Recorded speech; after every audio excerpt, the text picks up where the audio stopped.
Well, Oh yeah. no. I'm an absolute swatter. There's going to be Yeah. in the afterlife. I'll be come back as something creepy crawly to atone for my sins. I'm a swatter and a squisher. Swatter, smasher, squisher. That's right. Yeah, no. If you put beer traps out here, you just get a bunch of guys the next morning staggering around your garden. You know, a bunch of drunk Scotsmen. Hey, look at this free beer. Lying in your garden. Yeah. At soil level, That's with their right. tongues hanging I out. know. Exactly. Anyway. That's funny.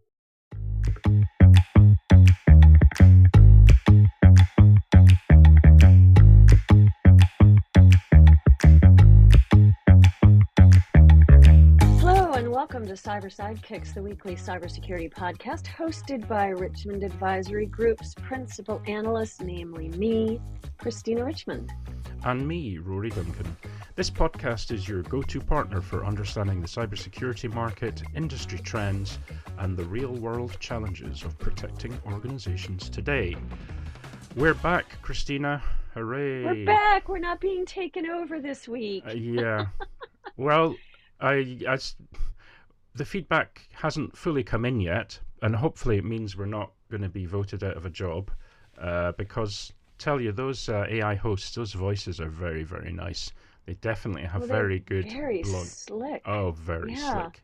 Very slick, and it was spooky scary, right? I mean, I didn't like everything they did. So, all right, just to back up, last week, Rory was out sick. Poor bugger had Nimbus, we think, the COVID variant. Razor blade throat, no fun. Yep. So we couldn't record the podcast. So we went to the bots. And actually, it was really fun, really interesting. Google Notebook LM, the two voices, guy and gal, are really smooth talkers and very good at bantering, and covered the material we gave them, didn't they, Rory? I mean, it was pretty amazing. Yeah, they did. And there was no coughing or umming or ahhing.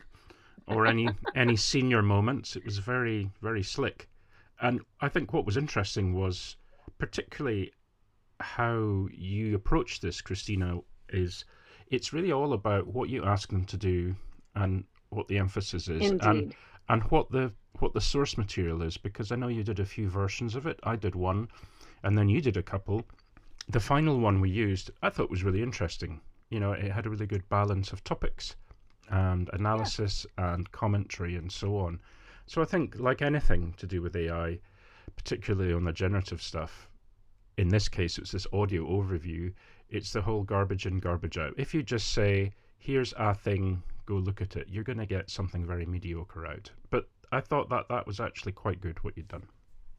Well, they do take instruction, and I think as a productivity tool, you know, generative AI is helpful with that, right? You give it the guardrails, the outline, look at this, go here, do this, no, fix this, make sure you have equal balance between A and B. Whatever it is you give the AI bots, and you can continue to refine it. But once you've got the direction and the guardrails in place, it does come up with some pretty interesting content. But normal service is back. Yep. We are back. I think we're not replaceable yet, Rory. I think we have our own personalities that hopefully folks are listening for, rather than just listening to the bots. So that's my hope. Yes. I'm currently crossing all my fingers and toes and praying to various deities just to make sure people go, nah, we want the AI back. Yeah, we don't want. Yeah, please don't pick the AI over us. Yeah. Okay, so let's jump in. We're having more signups on our Signal Not Noise newsletter. It's free, monthly. We've done our second one. If you didn't receive it, please do go to the website, and down at the bottom of the homepage there is a sign up box, and we will send you not only our newsletter, but we'll send you a 4-page extract from our recent AI security survey update. So this is a syndicated study that we do once or twice a year, maybe more than twice a year, for our clients. And we're sharing just a little teaser from it for you, but 4 pages is pretty significant. It looks at how prepared CISOs and the C-suite and senior IT practitioners are in using AI and how prepared they are against AI-powered attacks. So it's an interesting study. Please join us on the newsletter. Yeah. So who have you been talking with recently? You picked up Nimbus at InfoSec, right? So Yeah, I tell know. us about your travels. I've been doing a lot of quiet reading in the last week or so, but Mm-hmm. just getting back this week to catch up with folk who had kind of put off or at least postponed until my voice came back and I could breathe again. Had a really interesting chat with James Sherlow, who's a systems engineering director for the EMEA region at Sequence Security. Now, Sequence is with a C, or sequence.ai if you were to look them up. They do API security and bot management. Now, the reason I spoke with them, apart from them reaching out, is I had shown them the report that you published on API security, the kind of state of API security, which they found, Nice. they thought it was really interesting, actually. I'll talk with you later good. about that. Yeah. And they were quite interested in talking with me about the kind of AI part of that. So in terms of what they do, my assessment is that they're probably on the more proactive side of things. I wrote kind of more proactive when it comes to threat detection and response. Would that be proactiver? Maybe, if that's a word, if that is a word. I'm but sorry, had to interrupt. no. I was trying to figure out how would you what would be the More best way of doing it. proactive. But Yeah. but I think, and this is down to, they were saying, well, it's not that others don't do it, but I think their criticism, or at least their way to try and just differentiate themselves, is by saying, well, it's not just about detection. It's not just about the breadth and the depth of just detection. It's also about response. So even though they're exclusively on the server side of things. They do a lot around agentic AI, but they have this testing platform for APIs and LLMs that will test at build time. In other words, they don't just wait for something to happen. They're saying, look, build a testing for potential threats into your APIs and your language models and so on from the very beginning, which I think is really good, rather than focusing on here is the triage ready for you, and that's where you start. They're starting at the kind of build time. Yeah. And that's where we have to start now with API, Exactly. with agentic AI. We have to be in the Exactly. DevSecOps realm, and even that might not be enough. I mean, No. at the end of the day. But Yeah, good. exactly. I'd love to meet them. Yeah, I mean, they were like introducing. Absolutely. They said, look, we're not going to get everything. And I said, look, don't beat yourselves up. Even a company like Google throwing thousands of researchers at this problem say, well, it's going to be, attackers going to be continuously adapting. It's never going to be a one and done situation. But, more follow-up, I think, with them on their attack feature detection tracking that they use. They have a kind of an automated system. So that was my pick of the week, I think, so far. Nice. Interesting. Yeah. Well, and you met with some other folks at InfoSec. I know you mentioned you chatted with Seaside again, so that was fun. Yeah. What an interesting company. It's client-side web security, and a very, very interesting, dynamic little company. I say little because they're fairly new. Yeah, and then you also chatted with Invicti at InfoSec, and I'm looking forward to getting to know them. So if folks didn't listen to the AI podcast last week, what they missed was kind of a review on what Richmond Advisory Group does. And so just sort of TLDR here, we like chatting with every vendor and service provider and practitioner who is interested in chatting with us, because it informs us about market movement and market dynamics, and then we can use that not only in our research, our qualitative and quantitative research, but also in our advisory. And our advisory then is to try and assist companies with their portfolio, whether it's product or services, in pinpointing gaps and where the market is headed and where they might want to build things out as they go forward. So it's important when we mention these different companies that, Rory just met with Sequence and Invicti and Seaside and InfoSec. And when we were mentioning who we met with at RSAC, what that helps you with, the listener, is knowing what we're covering and what we might know about and understand in order to be able to help you. So that's why we do it. That's why we mention names. It's not just to be name dropping. It's to be showing kind of what's interesting to us and what we're tracking in the market. Does that make sense, Rory? Did I put that clearly, do you think? Yeah, I think you did. Thanks for that. It's a very good, Oh, good. a very good, it encapsulates pretty much our kind of day to day, right? If we're not doing that kind of thing, how on earth are we supposed to be able to provide advice to others on what's Right. happening in the market? So you put something in the notes here and it confused me.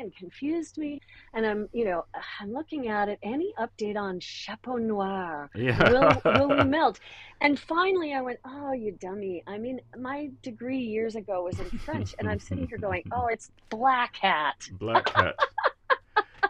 So thank you for that. Well, that's okay. I realized afterwards, because you don't watch The Simpsons, but there's this great episode of The Simpsons where Bart goes to France on some kind of exchange, and he ends up at this horrible, it's like he stays with a farmer who has like his menagerie of animals at this really rundown house, and he steals Bart's the red cap he's got, and gives it to the donkey who's called Maurice, and the famous line is "Tiens, Maurice, un beau chapeau rouge pour toi," like that. So Beau chapeau rouge. I love it. So it's something that the kids always mentioned to me, because that was one of their favorites. This donkey called Maurice wearing Bart's red cap. Anyway, so that was Chapeau Noir. Yeah, a Black Hat. Are we going? That's the burning question. Yeah. We are starting to get the, are you going question. Mm-hmm. And yes, one or both of us will be there. Mm-hmm. And I do it with a bit of a sigh to my voice because, yes, we will melt. August in Vegas. Not my favorite place, not my favorite time of year to be at my not so favorite place. But I love seeing all our friends. I mean, literally decades of friendship. So that's probably the biggest excitement. And then it's also terrific to meet with new friends, new practitioner friends, but also to meet with vendors and service providers who will be there and want to chat with us. So please reach out. If you receive our newsletter, you will be receiving a link to schedule with us in the July newsletter. But you can also reach out to us here or at our emails, which are posted on the podcast page, aren't they? They are. Let's cover some news, Christina. It's been a few weeks since we looked at what's happening out there. And of course, there's always something happening in the cybersecurity market. And this week is no exception, Christina. So a couple of things I'd like to bring up. This is on the M&A side of things, that Bitdefender has announced its intention to acquire Mesh Security, which is an interesting one. Earlier in this podcast, we also mentioned Bitdefender, but the potential acquisition of Mesh Security will enhance its email security capabilities. Now, what was interesting, because what I was talking with them about was this study that they were releasing, which was based on, they'd examined 700,000 security attacks, and they'd found that 84% of high severity attacks use these living off the land techniques, where legitimate installed tools and technologies are hijacked by the attackers, as in not just injected malware, for example. So that was the background I had in there. I hadn't talked with them about email security, but this is an interesting one, isn't it? As I mentioned to you just earlier, Bitdefender have a whole bunch of different services they offer, and Bitdefender is saying it'll be incorporated into their, EDR, XDR, MDR services. So what do you think? Well, email is a critical technology that we need to be tracking in our MDR, XDR capabilities. And I think it's great that they're bringing on Mesh to expand their email capabilities. They've had email security capabilities, but they probably have felt that Mesh brought some additional strengths, and maybe there was a complement to their existing services, their existing technologies, and maybe also bringing on more people. Mm. Having more analysts in-house is a good thing. Mm. They say that they're going to incorporate this into Gravity Zone, which is their unified security compliance and risk analytics platform. Mm. And what's interesting is Mesh has this dual layered approach, combining perimeter based protection, just part of it through a gateway, but with mailbox level defense through API based deployments. So I've seen this mailbox level defense in other companies in the past, and I think it is a good 1-2 punch. Mm. Going through the sort of external gateway approach, the perimeter based approach, plus going into the mailbox. So it's going to expand visibility for Bitdefender and provide good, telemetry, which is great. So yeah, I don't, does it say how much they acquired Mesh for? I don't think it does, but No, it yeah. was. It's all kind of secret squirrel for the moment. Yeah, no, I think it's good. So hats off to them. And if we get a moment, we'll write something on it. This week's special guest is Kane McGladrey, who, aside from having many industry advisory roles, is currently CISO in residence at Hyperproof. Hi, Kane, and thanks for being a guest on the show. Yeah, thanks for having me on, Christina and Rory. Really appreciate it. First time caller, multiple time listener, I'd say. Great. Excellent. Wow. You're a celebrity practically. We always like to try and identify who is it that listens, and we're very pleased that you could come on. Yeah, I'm so glad that Christina invited me. I think we were at weren't we at a party at RSA when you were getting into a car, I was getting into a car, and you were like, you should be on our podcast. And I was like, that would be awesome. Well, and it's funny, we go back a ways, and I was trying to figure out exactly when we met, and looking at your profile on LinkedIn, I don't know, one of the roles you had in the past.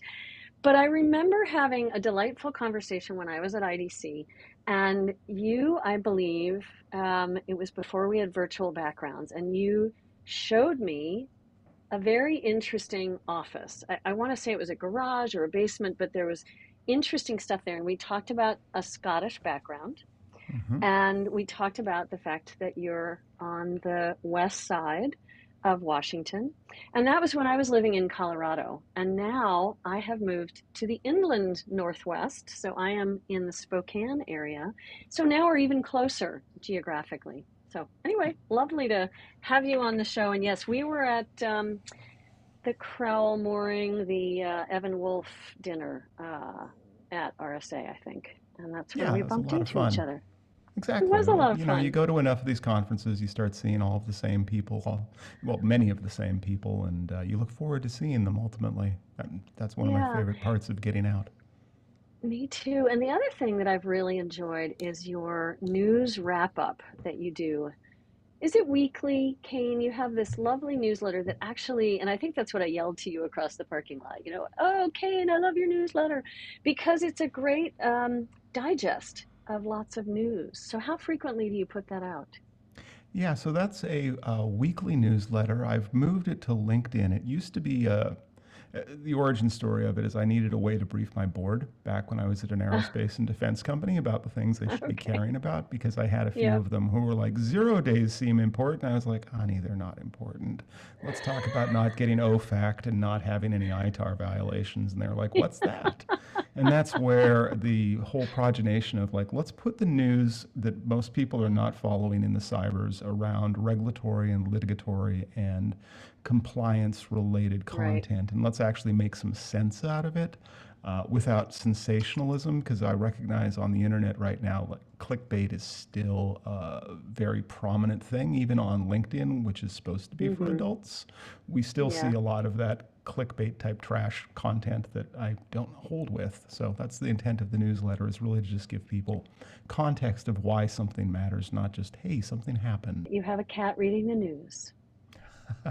Yeah, that's LinkedIn was like, you need to have a picture on this, and I was like, okay, what do I do with that precisely? I like cats. Let's do seasonal cats. Yeah, currently it's the summer cat. Yeah, very much recommend it. I still need to read. I've been not myself in the last week and a half, so I need to get back to reading the serious stuff. But we appreciate you doing that, particularly on LinkedIn. I do get frustrated as well at the kind of level of discourse and the way it's become like Facebook for professionals, which is just awful. So the tough question, Kane, here you go. Here's the hardball question of the day. What keeps you up at night? I know that you focus on GRC and risk management, and you've got a lot of depth and experience there. But maybe it's cats who keep you up at night. I mean, I certainly hear from Rory that his cats keep him up at night. So what keeps you up at night? What bothers you? What are you thinking about? These days, I'm really thinking about policy issues and I'm thinking about Mm-hmm. language issues. And that's probably a problem of having been in cybersecurity for 30 years and realized I'm basically in an extended Alcoholics Anonymous meeting where we keep trying to do the same thing and expecting a different result. And inevitably, you know, if you ever go to AA, that's what they'll tell you. And that's what we've been doing in the industry for decades now, ever since I got in. And I think a core problem of that is the misattribution of cyber risk being somehow new or novel or interesting, and it's not. We're Yeah. talking about business risks, but ultimately there's a whole industry, there's a whole professional identity associated with, well, I'm a cybersecurity professional and I have all of these certifications, and there's an economic engine that's being driven by those certifications, which unfortunately reinforce this otherness between business professionals or executives and then Yes. cyber professionals. And consequently, whenever you go into C-level meetings, whenever you go to board level meetings, I used to do a lot of executive advisory work. Ultimately, what you see is people talking past one another, and it's because we don't share a common language, which inevitably comes to, like, we've seen a lot of these negative cyber events as a direct consequence of misunderstanding that nobody cares if it's ransomware that takes out your manufacturing capabilities or if it's a tornado or a hurricane. What they care about is that you don't have manufacturing capabilities anymore, rather than Mm. like how it happened. Like maybe the insurance company will care, maybe the Securities and Exchange Commission will care, depending. But ultimately, your customers, your suppliers, your vendors, it's just not that interesting to them. And so the problem I keep thinking about is how do we move this conversation back to the basics of why are we here? What are we doing? Why is cybersecurity important for business and how can it become a business enabler? And then while we're on the topic of you asked, you dropped some catnip for me, what's the other thing that's keeping me up at night? Is the effect that ultimately artificial intelligence is going to have across Yeah. all industries. And, for years I used to say there weren't really any new types of risk. And I think we finally found a new one. We found a new one. Yeah. Yeah, and it's not a technical risk. Again, it's a business risk associated with the use of artificial intelligence and possibly a broader societal risk.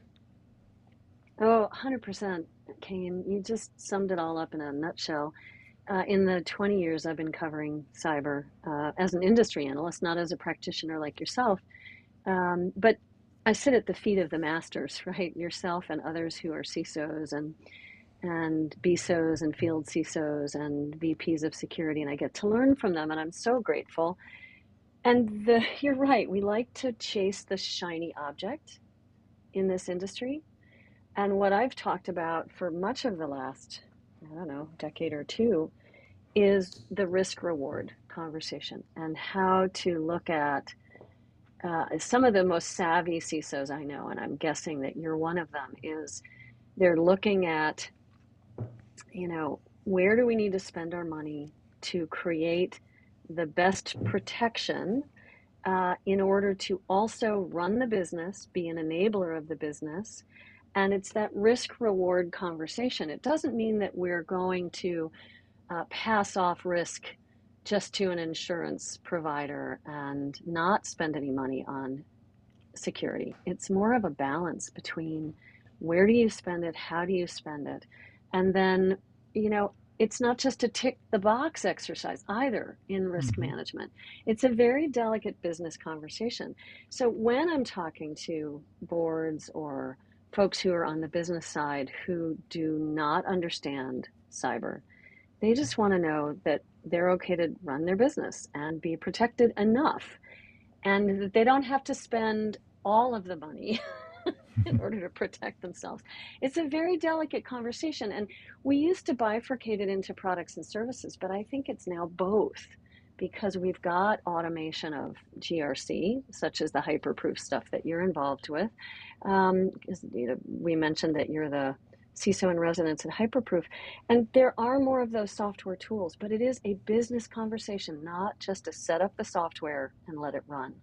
Yeah, I think one of the other challenges that I look at is just core governance measurements and core governance Mm-hmm. structures that have to be in place at organizations. And ultimately, what I'm seeing the successful CISOs are doing is they're recognizing that they are a second line of defense. They're not a first line of defense. And Uh-huh. for your listeners who don't come from a financial services or specifically a banking industry, really briefly, 3 lines of defense model, you hear about it, don't use this to study for your exam. First line, they're the doers. They're the people who are protecting this stuff, but they also might be the people doing this stuff. Second line of defense are the people who are making sure that the first line of defense, the people who are presumably protecting the stuff, are actually doing their jobs. Third line of Right. defense, they're checking in on the first 2 lines of defense. Now, I'm paraphrasing there, but the challenge we've Mm-hmm. had is that CISOs and for a large extent, cybersecurity professionals have said, well, we're the first line of defense because that's, first of all, sounds great. And it's not true. And the reason it's not Mm-hmm. true is I'll give an example. Let's say I was to go to Mike, who runs our sales organization at work. And I was to tell Mike, if we were to lose access to our sales tools, we'd lose X million dollars an hour. Now, let's say I was to just go to him like that. And a lot of Mm-hmm. CISOs do that. And I'd say, like, we've got Yes. this serious vulnerability and we're going to lose millions of dollars an hour and we need to go fix it. I've just overstepped my boundary and I've just made him feel stupid. And that's not Mm-hmm. okay. And the reason I say Right. that is I don't know, and no CISO reasonably will know to a high degree of confidence how much money a given system produces or consumes without detailed analysis. And even if we do, even if I say, like, hey, let's go fix that thing, I don't have the staff to fix it. And even if I have the staff to fix it, I don't have the remit to go fix it. I don't control the sales organization or the engineering or whatever organization within a business. They're the people who actually, in, I think, the new way of thinking about cybersecurity, which should have been the right way to begin with. If we take the second line of defense, we can advise and say, look, we see there's a challenge there. We can give you some ideas how to fix it, but fixing it's going to need to come out of your budget, and you're going to have Mm-hmm. to teach your staff to go do that. Now, we can certainly help you with that. But what that does is it shifts the risk, because ultimately, if a cyber risk happens, let's say that that was actually a category of risk, which it's not. Let's say some threat materializes, there's exfiltration or denial of service or whatever. The person who shouldn't be affected by that is the CISO. And yet categorically we have been. And the Right. reason I say that is they don't have the control, they don't have the purse strings, and they don't have the personnel to go do anything meaningful about it. And yet for 30 years we've been trying to, and it doesn't Yeah. work. And it results in situations like we've seen at, I don't know, pick on SolarWinds just for a second there, where they thought they were the Yep. first line of defense, and they're not.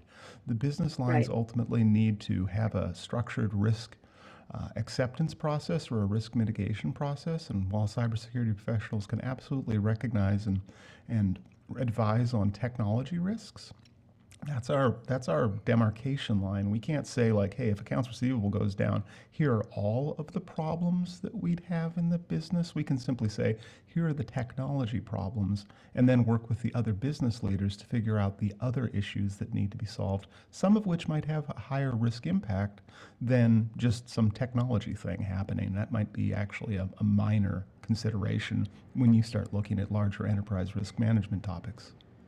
But it's a bit of an anathema to the mission-driven culture, right?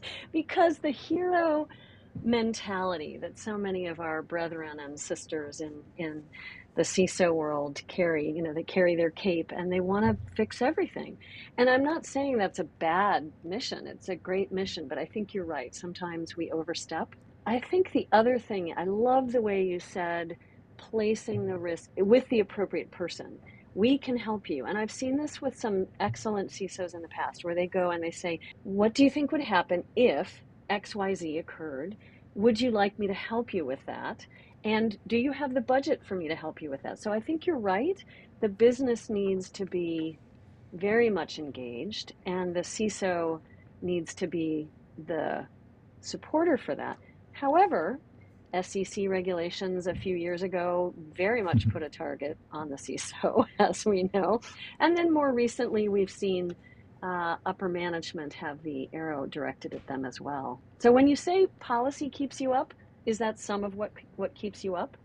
I think so. And I think that right now we're seeing a transitional shift at the SEC since Gary Gensler is now out. We saw just recently a revocation of 14 proposals that would have expanded some cyber risk coverage to broker-dealers.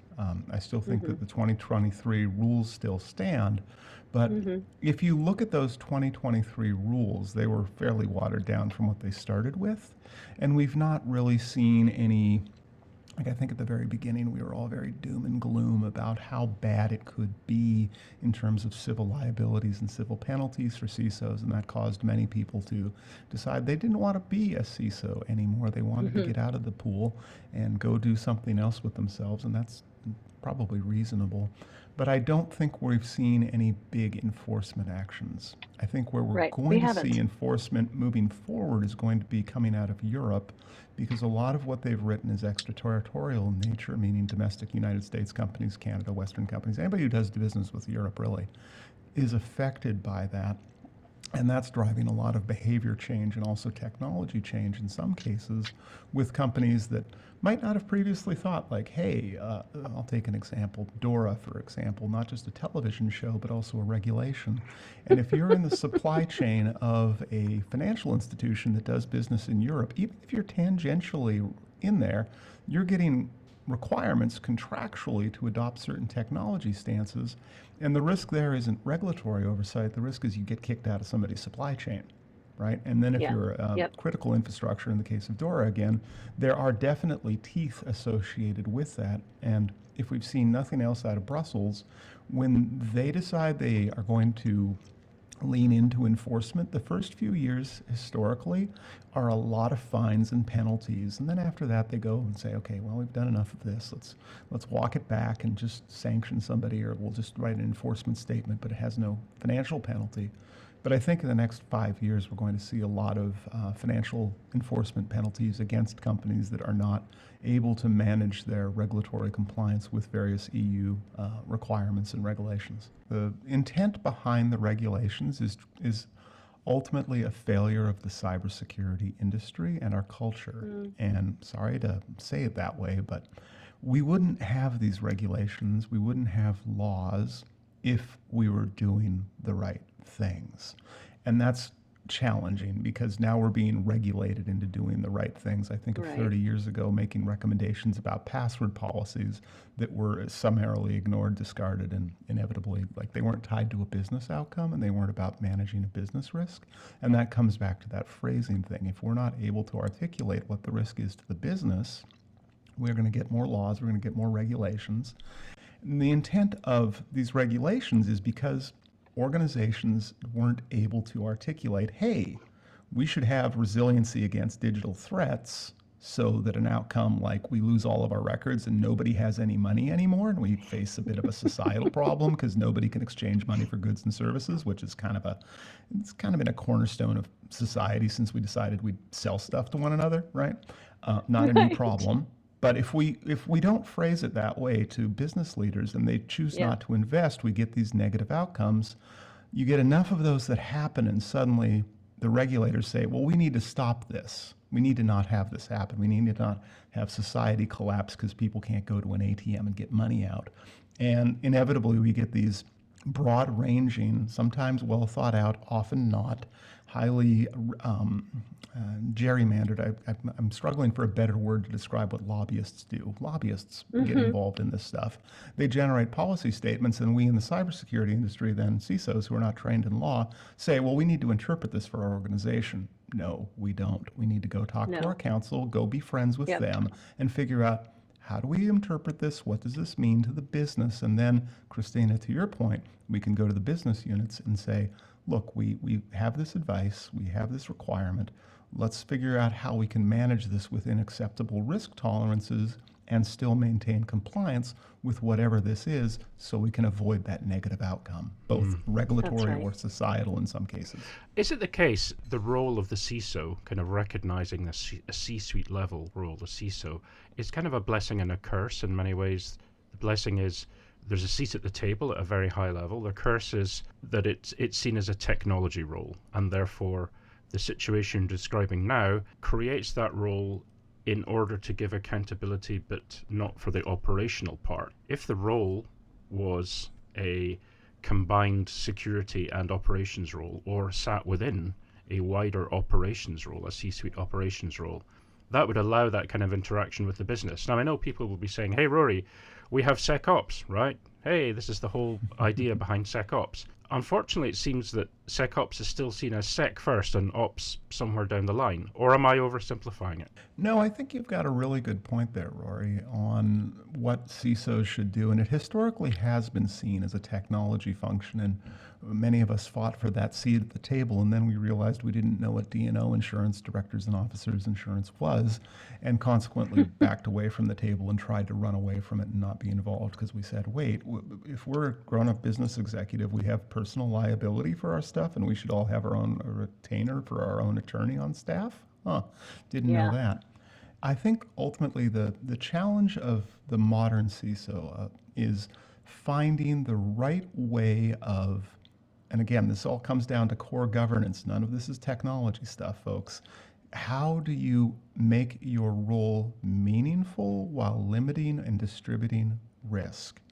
And that's one where the smartest CISOs that I've seen, some of the favorite people I talk to, have done multi-year governance change processes around very fundamental but also very dull topics, like how do we do risk tolerance? Who makes a risk tolerance statement? Okay, that's part of it. And then when a risk is outside of that tolerance and that tolerance has been written down, how do you describe, how do you assess, and then how do you distribute that risk out to the business? And that's, again, a lot of us have seen risk acceptance forms that become revolving doors where you go to the business and they say, yeah, we accept the risk, it's fine, it's never going to happen. And so what I'm starting to see now is CISOs who have, again, through a multi-year governance change process, have added language when you accept a business risk, not a technology risk, but it's a risk to the business that might have a technology impact, that you also have to buy insurance on spec or on short call, right, for a 3-month period, because that's the extension of the risk acceptance form. And that insurance has to cover incident response, it has to cover litigation, it has to cover cleanup, it has to cover defensive measures. And when you do that, when you've got a defined risk tolerance statement from the board or from a senior executive, when you've got a risk identified, when you've got a risk acceptance form, and that form forces you to spend money even if you don't go fix the risk, suddenly people go, wait, that affects my profit and loss. I'm going to take $1 million or more profit and loss hit if I accept this risk. And that really changes behavior quickly. But it's not the kind of thing you just slide into somebody's DMs and hope it's going to work. This is, again, core like governance machinations that if you're good at, we can actually get better outcomes for CISOs. But I think for a majority of the CISOs who don't come from a business background, who might not have, they might know what an MBA is, and I'm not advocating for us all to get MBAs, but we do have to learn the core of how governance happens in business and what businesses care about. Once we've got that on lock, I think we can have those meaningful conversations to distribute responsibility appropriately instead of the hero mentality of, we're going to go fix all the stuff even though we don't have enough budget, staff, or time. Or sometimes ability, right? Or sometimes, well, we certainly don't have the time, to your point. Anyway, fascinating conversation, Kane. I would love to have you back to chat about something you had in your news wrap-up this week, when courts collide with AI privacy. And that one, I understand why AI is keeping you up at night. We have found a new threat. And why it matters, Kane has put in his newsletter A federal court just ordered OpenAI to preserve all ChatGPT conversations, including deleted ones. And this comes back to, are your employees putting potentially confidential information in their own ChatGPT? Are they, what are your policies around the usage of ChatGPT in your company? So is there sensitive data going out through that? And then it's being stored by OpenAI, even if it's been deleted. So I'd love to chat more about AI in the future with you, Kane, because that keeps me up at night. Absolutely. Yeah. Wow, that's a really interesting point that you brought up there, Christina, and Kane. Yeah, that's really interesting. I could almost hear the sound of extra data centers being built to house all this backup and everything being stored forever. So yeah, that'd be great to have you back on, Kane, if you have some time. And thanks so much for the conversation. That was great. Yeah, thanks again for having me on, Christina and Rory. And I'd love to come back on again and talk about legal hold and data retention. Boy, we're bringing up all the bangers of fun topics, right? But if we want to have a conversation about AI, extraterritorial laws, and legal hold and disposition, I'd find that fun. I hope your audience would too. Yeah, I love it. Let's do that. Yep, let's do that. Thanks, Kane. Bye. Bye, Kane. Hey, that was great, Christina. Thanks again for finding Kane and also for bringing him on the show. It was a really interesting discussion. And we look forward to having him back on again. That was it for this week, I think. That's it, yeah. So if you want to leave us a message, give us some feedback, suggestions, we would love a voicemail, 90 seconds max. We will share a voicemail that you give us if it's not too spicy. And you can leave that at SpeakPipe. So that's www.speakpipe.com/cyber_sidekicks. Or you can send us an email and our emails will be in the show notes. Yeah, and that's all for this week, folks. Looking forward to any feedback you have and any suggestions you might want to provide us for future episodes. And with that, we look forward to you joining us again next week. Bye-bye. Bye-bye.